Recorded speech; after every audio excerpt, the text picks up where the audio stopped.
CM किसान योजनार online आवेदनर शेष तारीख रही नवेम्बर 8 तारीख।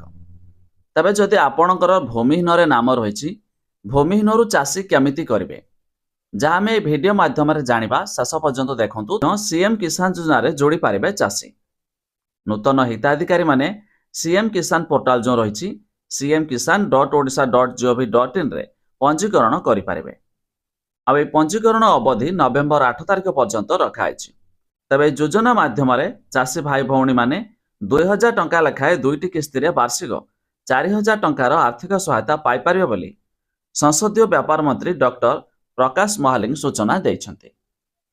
एछड़ा जदि आपण भाबुथिबे भूमिहीन केमिति चाषी करबा, प्रथम तो जानि रखंतु सरकार तरफ लॉन्च कराइछि कृषक ओडिशा पोर्टाल। तबे कृषक ओडिशा पोर्टाल रे निजर आधार नंबर दे लॉगिन करिवे। तापर आपणकर समस्त तथ्य एथिरे फिलअप करेंगे। बैंक अकाउंट नंबर, निज नाम, एड्रेस एमती कि आपणकर चाष जमी डिटेल फिलअप करेंगे। वन टाइम से फिलअप हेबा परे जेतेबेले आपण सीएम किसान रे अप्लाई करेंगे आपणकर डाटा रिडायरेक्ट हम सीएम किसान को।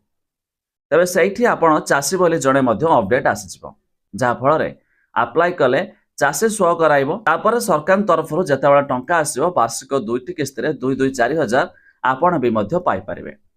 हेले सबुठारु बेटर हेबो आपण चाहे जनसेवा केन्द्र किंबा महसेवा केन्द्र को जाई आपण कृषक ओडिशा पोर्टाल रे डाटा फिलअप कर दियंतु।